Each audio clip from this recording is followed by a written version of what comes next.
Bonjour, c'est toujours avec joie que je te retrouve, afin de partager la parole de l'Éternel. Aujourd'hui, nous parlerons de la zoophilie. Juste avant, prions. Saint-Esprit, nous voici, tes enfants, nés dans le péché, formés dans l'iniquité, mais nous réalisons que nos vies ne sont pas conformes à la parole. Nous reconnaissons que tu nous donnas la vie et qu'il est de notre ressort d'apprendre à te connaître afin de correspondre à l'idéal que tu plaças. Merci de nous conduire dans toute la vérité. Nous t'en prions au nom de Jésus et pour ta gloire éternelle. Amen. Je voudrais rappeler à celles et ceux qui écoutent les éditions spéciales que mon objectif n'est pas de te tirer dessus. Non. Je ne sais pas comment tu as fait pour arriver dans la zoophilie. Mais parce que je t'aime, je voudrais partager avec toi ce que dit notre Père, notre Créateur. Je sais que ce n'est pas facile, que plusieurs ont essayé de laisser tomber, mais ce n'est pas évident. Mais si tu veux vraiment t'en sortir, tu peux m'envoyer un message par le biais de WhatsApp. Plus 596 696 889 393 ou 88 93 93. Nous échangerons. Mais je ne te jugerai jamais. Parce qu'il y a un seul juge, c'est l'Éternel des armées. Il m'a chargé de partager avec toi, de te donner la main, de t'aider à t'en sortir. C'est ma seule mission. Je ne suis pas là pour te faire la morale, mais te transmettre ce que notre Père m'a donné pour toi. D'accord? Dans la vidéo, on voit une relation dans le lit d'une femme avec un chien. Quand on parle de relation, on ne montre pas... Tu as compris le X, hein? Beaucoup de femmes souffrent, ont été maltraitées par des hommes, ont peur parce que certains ont été des tortionnaires. C'est vrai. Pas tous, c'est vrai. Et ont succombé à la tentation d'avoir un chien mâle, mais aussi des hommes qui ont des chiennes ou autres, qu'importe. Lisons ce que dit la Bible au livre de Lévitique chapitre 19 versets 1 à 4. Ce que Dieu attend de toi, ce que Dieu attend de tous les hommes. Lisons dans la Bible. L'Éternel parla à Moïse et dit, parle à toute l'assemblée des enfants d'Israël et tu leur diras, soyez saints, car je suis saint, moi l'Éternel, votre Dieu. On s'arrête ici un instant. Soyez saints, car je suis saint, moi l'Éternel, votre Dieu. Rappelle-toi, dans le Notre Père, quand les disciples demandèrent à Jésus, enseigne-nous à prier, qu'a-t-il dit? Quand vous priez, dites notre Père. Donc Dieu est ton Père et il est aussi le mien. Et notre Père, il est comment? Il est saint. Il nous demande à nous aussi d'être saints. Il n'a pas dit vous serez saints. Il n'a pas dit qu'à votre mort vous deviendrez saints. Il a dit quoi? Soyez. Qu'est-ce que ça veut dire? Soyez saints. Ça veut dire immédiatement, maintenant. Tous ceux qui font partie de mon peuple doivent être saints. Est-ce que c'est clair pour toi? C'est ce qui est marqué là. C'est écrit en noir, mais c'est du français. Garde la page, écrit dans le cahier. Apocalypse 14, verset 12. Apocalypse 14, verset 12. Apocalypse 14, verset 12 déclare: c'est ici la persévérance des saints qui gardent les commandements de Dieu et qui ont la foi de Jésus. Donc nous savons, selon le dernier livre de la Bible, Apocalypse, qu'un saint, c'est une personne qui garde les commandements de Dieu. Pourquoi? Parce que le peuple a une mission à remplir, une mission divine. Lisons la suite. Chacun de vous respectera sa mère et son père et observera mes sabbats. Je suis l'Éternel, votre Dieu.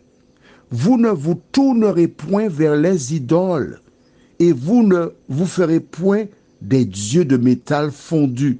Je suis l'Éternel, votre Dieu. Tu as vu? Tu dois respecter ta maman et ton papa. Tu es marié, tu as ton foyer. Quels sont tes rapports avec tes parents? Ils sont lents, ils ne comprennent pas, etc. Quelle que soit la situation de ta mère et de ton père, tu dois les aimer, les honorer, car s'ils n'étaient pas là, tu serais dans le néant, tu n'existerais même pas. Ensuite, regarde bien à la fin. Il dit encore, évitez, n'ayez pas des idoles. Hier, nous avons parlé des portraits de Jésus et des idoles. Et nous avons vu différentes références qui indiquent que le peuple de Dieu n'avait pas des idoles.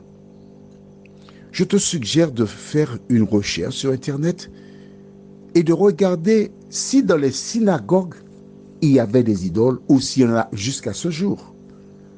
C'est une logique. Jésus est né au sein de la nation juive.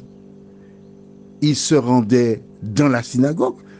Note dans le cahier, Luc 4, verset 16, qui dit « Il se rendit à Nazareth où il avait été élevé et selon sa coutume, il entra dans la synagogue le jour du sabbat. » Donc nous savons qu'il allait à la synagogue. Y a-t-il une seule idole dans la synagogue? Question logique, hein? Fais des recherches. Renseigne-toi. Va à la synagogue. Prends ton portable. Fais des recherches. Donc, s'il n'y avait pas des idoles dans la synagogue et Jésus s'y rendait, c'est parce qu'il a prouvé qu'il n'y ait pas d'idole. On est bien d'accord. Et si tu dis être une chrétienne ou un chrétien, qui dois-tu suivre? L'exemple de Jésus? As-tu vu une seule référence dans la Bible où Jésus s'est présenté devant une idole? Fais des recherches. Tu vois, je ne te dis pas, je t'invite à faire des recherches. Cherche pour toi. Et quand tu as trouvé, avance. Mais nous continuons sur la zoophilie. Nous allons maintenant au livre de Lévitique 18, verset 23. C'est juste à côté. Que dit la Bible? Tu ne coucheras point avec une bête pour te souiller avec elle.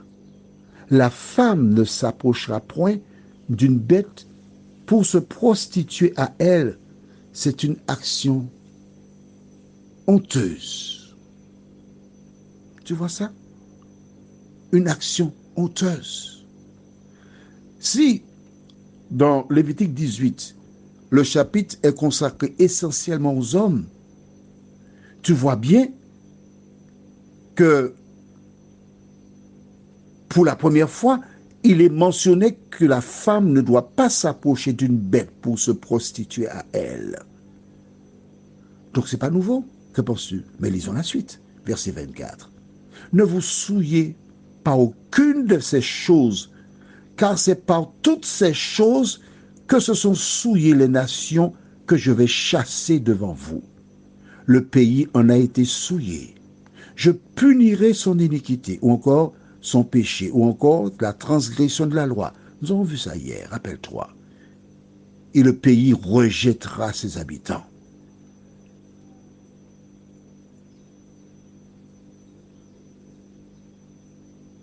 Lis verset 26 et écris ça dans ton cahier. Vous observerez donc mes lois et mes ordonnances, et vous ne commettrez aucune de ces abominations, ni l'indigène, ni l'étranger qui séjourne au milieu de vous.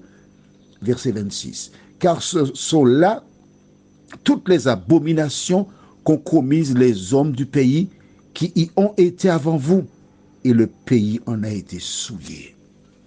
Lorsque tu entends que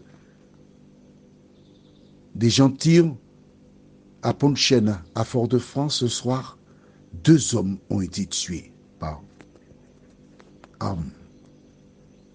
Lorsque tu entends qu'il y a à gauche à droite des crimes qui se font, le pays est souillé. C'est parce qu'on a consacré le corps au diable que de telles choses arrivent. Quelle était la mission du peuple d'Israël, qui est aussi la mission de chacun de nous qui lisons la parole? Allons dans le livre de 1 Pierre chapitre 2 au verset 9. La Bible déclare: Emmanuel, Jacques, Evelyne, Pierrette, qui que tu sois, vous, au contraire, vous êtes une race élue, un sacerdoce royal, une nation sainte, un peuple acquis. Pourquoi? Afin que vous annonciez les vertus de celui qui vous a appelé des ténèbres à son admirable lumière. Voilà pourquoi Dieu avait choisi le peuple d'Israël. C'était la vitrine, la représentation, l'ambassadrice de Dieu, afin d'aider les gens à le connaître et se préparer pour l'éternité. Qui que tu sois, écoute la parole de Dieu. Prions. Notre Seigneur et notre Dieu, nous venons de découvrir dans la Bible que la zoophilie est contraire à la parole, que c'est une abomination. Seigneur, je te prie pour toutes ces personnes qui ont un chien